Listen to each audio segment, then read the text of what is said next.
might look a bit young, but I can assure you I have my PhD, public high school diploma.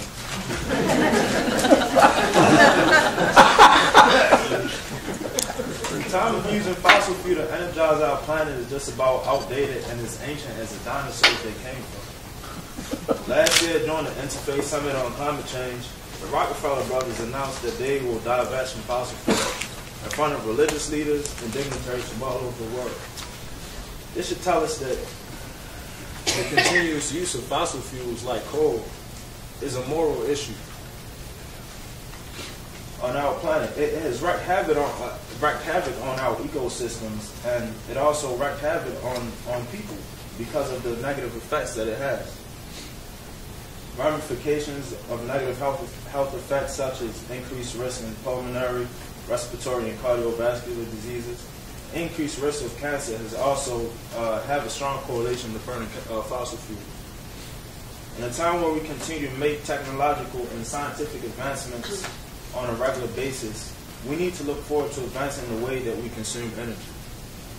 If we want to avoid the moral pitfalls that damage entire ecosystems, like the Amazon rainforest, and destroyed entire communities in places like Sri Lanka, where one of my good friends lives with his family, then we need to invest our energy and resources into clean energy. Thank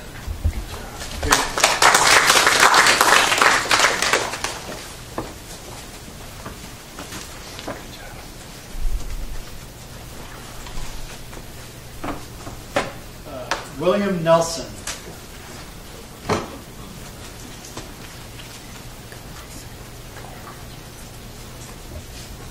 Thank you.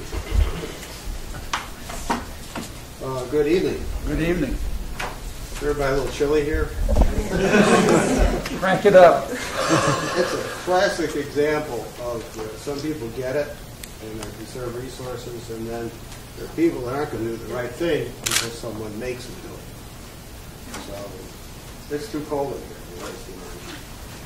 I'm Dr. William Nelson. I'm a retired public health physician, a member of Citizens Climate Lobby, and I'm here today to help urge Virginia's officials to take the most aggressive approach possible to reducing carbon dioxide emissions. I spent a working career as a public health official addressing the concerns of people, exposures to toxic substances, pollution, environmental concerns, and bioterrorism, infectious disease, and outbreak investigation. And I think I'm qualified to recognize a real threat when I see one, and believe me, this is one.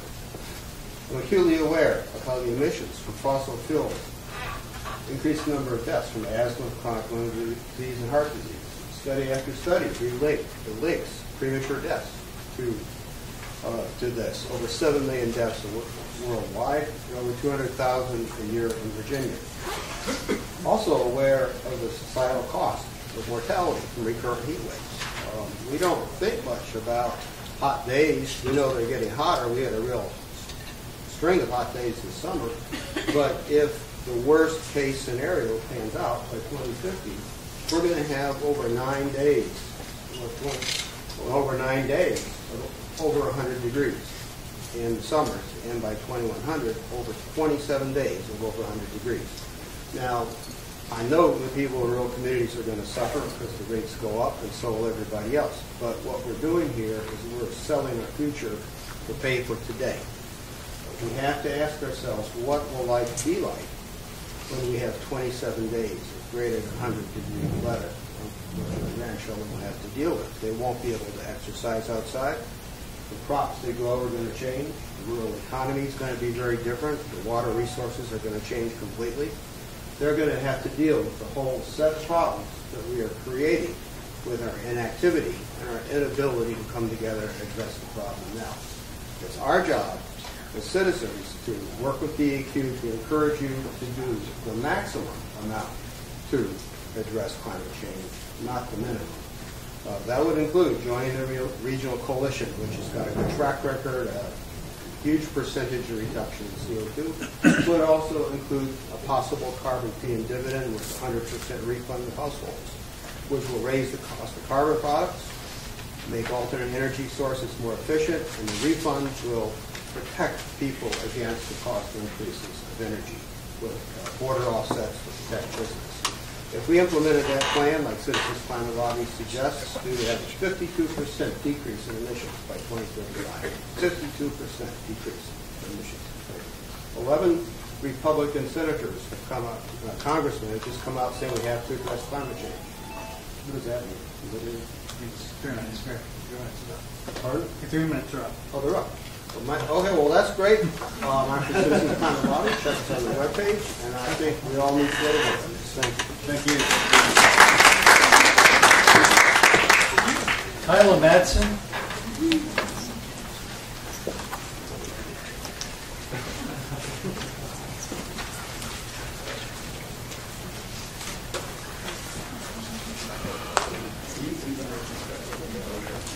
Hello. Better with my glasses off. So, good afternoon. My name is Tyler Madison, and I reside in North Chesterfield, Virginia. And thank you for the opportunity to speak. We need to draft a Virginia plan to fulfill our share for the EPA's Clean Power Plan, and the plan needs to be fair and ambitious. It needs to go beyond the small requirement that's now planned for Virginia. Consideration must be given to reducing the pollution from fossil fuels, which harms the health of all, especially the young, the elderly, and those living close to the polluting industries, often heavily minority populations. Climate change is the most critical dilemma of mankind, and every person, starting here with the DEQ and the state elected officials, must realize that refraining from swift actions imperils all of us. It could lead to extinction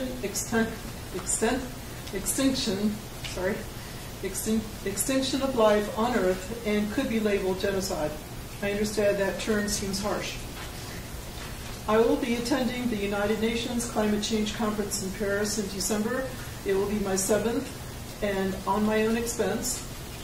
And as a member of the Sierra Club's delegation, I take the opportunity to let others from other nations know that we in the United States, as the big world power and supposed leader in many areas, are doing our share to address climate change. On personal experience, my mother lives in Hampton and has been flooded 3 times within the last more or less 10 years. And it's with great effort that her home is repaired, and the floors are revived and the walls are replaced. And this, of course, is a result of strong tides and storm surge from the little canal that she lives near. My cousin's daughter lives with her husband in Bent Mountain near Roanoke, Virginia.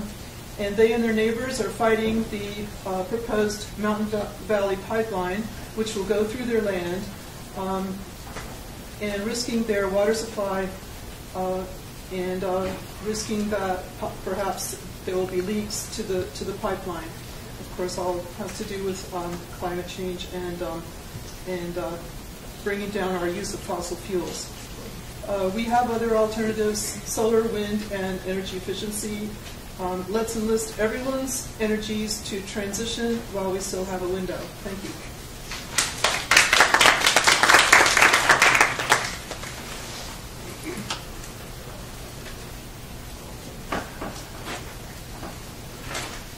Amy Patel.